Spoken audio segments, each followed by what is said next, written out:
satu. Yang Kedua, hal yang membuat saya ketawa. Saya menganggap kalimat ini bodoh ya dulunya. Terdapat air tawar dan di dasar iya, laut. betul. Dan mereka tidak saling menyatu. Betul. Dan bahkan itu ada satu penyelam mengambil air tawar itu. Ketika sampai di daratan dia coba minum. Itu air tawar. Tawar ya. Padahal dia tenggelamnya di asin. Nah, pada zaman itu, nih seorang laki-laki tinggalnya di gurun. Arab gurun dong. Kadrun. Jangan kadrun. Nanti nyerempet ke sana. Ini sekarang ya, lu hidup di padang pasir, di gurun, di negara yang tandus, boleh dibilang lautan aja susah. Oke sih. Lu berani menyebutkan satu kalimat di dasar lautan terdapat sungai yang mengalir. Di dalam pikiran gua, ini bego apa pinter? Iyalah kan. Atau yang dengerin yang bego gitu. Karena saya belum mendapatkan buktinya gitu waktu itu. Tapi bagaimana cara saya membuktikan fitnahan saya ini? Saya berpikir begitu. Dan saya pun istirahat. Oh, istirahat. Pada zaman break itu, ya. saya mencari celahnya nih. Bagaimana caranya nih? Gue mau buktiin, gue pengen fitnah nih. Ini udah dapet nih gitu. Gue udah dapet poinnya nih buat nyerang Islam gitu. Dan akhirnya saya nonton TV di rumah. Cekrep buka TV. Trans 7 kan sering dah. Iya ada. Nah di Trans 7 nggak apa-apa ya sebut Nggak nama ya. apa-apa. Nah di Trans 7 ini lagi ada on the spot begitu deh. Iya, yang iya. 7 on the 7 spot. keajaiban dunia gitu. Muncul itu. gue buka on the spot lagi tayang dan dia muncul tentang pembahasan ini.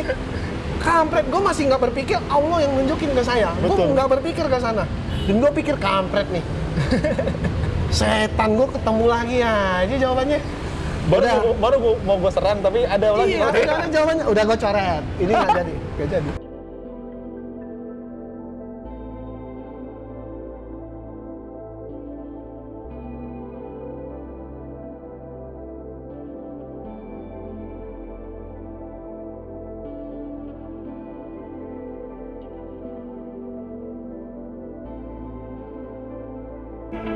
Tentunya, untuk mengerti ayat itu bukan tanya kepada orang Kristen, tetapi kita bertanya kepada ahli tafsir. Mari kita tanyakan ahli tafsir Ibnu Katsir. Surah 25 ayat 53. Di sana dikatakan, "Dan dialah yang membiarkan dua laut mengalir dalam kurung berdampingan, yang ini tawar lagi segar dan yang lain asin lagi pahit." Artinya, dialah yang menciptakan kedua air itu, yakni air yang tawar dan yang asin. Air yang tawar terdapat di sungai-sungai, mata air, dan sumur-sumur. Air tawar ini segar lagi mudah diminum. Demikianlah menurut takwil Ibnu Juraij, lalu dipilih oleh Ibnu Jarir.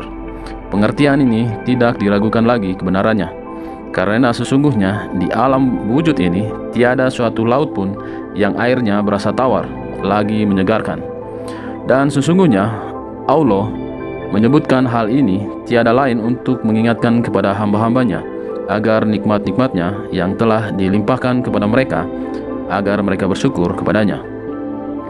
Air yang tawar adalah air yang dikonsumsi oleh manusia. Allah membagi-baginya di antara makhluknya karena mereka sangat memerlukannya melalui sungai-sungai dan mata air di tiap kawasan di belahan bumi ini, sesuai dengan kebutuhan mereka, baik untuk diri mereka sendiri maupun untuk keperluan tanah mereka. Lanjut, surah 25 ayat 53, "Dan yang lain asin lagi pahit," yakni berasa asin, pahit, sulit untuk diminum. Air ini banyak didapat di laut-laut yang telah dikenal baik di belahan timur maupun di belahan barat, yaitu di lautan yang luas dan laut-laut lainnya yang berhubungan dengannya, seperti Laut Merah, Laut Yaman, Laut Basrah, Laut Persia, Laut Cina, Laut Hindia, Laut Tengah, dan laut-laut lainnya yang tenang tidak mengalir, tetapi berombak dan ombaknya makin besar bila musim dingin tiba dan musim angin kencang. Di antara laut-laut itu ada yang mengalir pasang surut. Pada permulaan tiap bulan terjadi pasang, dan apabila bulan makin berkurang, terjadilah surut. Maka permukaan laut kembali seperti semula. Kemudian bila bulan lainnya tiba, laut kembali mengalami pasang sampai pertengahan bulan. Lalu pada hari-hari berikutnya mulai menyurut. Allah Maha Kuasa yang mengatur demikian itu dalam tatanan alam ini. Semua laut diciptakan oleh Allah berair asin agar tidak menimbulkan pencemaran pada udara yang akhirnya akan merusak lingkungan. Juga agar bumi dalam kurung pantai tidak berbau busuk karena hewan-hewan yang mati di dalam laut. Mengingat air laut asin, maka udaranya segar dan bangkai hewannya halal. Karena itulah Rasulullah ketika ditanya tentang air laut, bolehkah dipakai sarana untuk berwudu? Maka beliau menjawab, laut itu bersih airnya, lagi halal bangkainya. Hadis diriwayatkan oleh Imam Malik, Imam Syafi'i, Imam Ahmad, dan para pemilik kitab Sunan yang sanad yang jarid. Kita lanjut, surah 25 ayat 53. Dan dia jadikan antara keduanya dinding dan batas, yaitu yang membatasi antara air tawar dan air asin. Makna barzakhan adalah dinding yang berupa tanah kering. Dinding yang berupa tanah kering dan batas yang menghalangi, yakni yang menjadi penghalang antara keduanya, agar salah satu di antaranya tidak bercampur dengan yang lain. Perihalnya sama dengan apa yang disebut oleh Allah di ayat yang lainnya, yaitu di surat Ar-Rahman 19:21. Oke teman-teman, kita sudah dengarkan bersama di mana menurut tafsir Ibnu Katsir, ayat itu berbicara tentang air laut yang asin dan air tawar yang bisa diminum, di mana keduanya terpisah oleh daratan.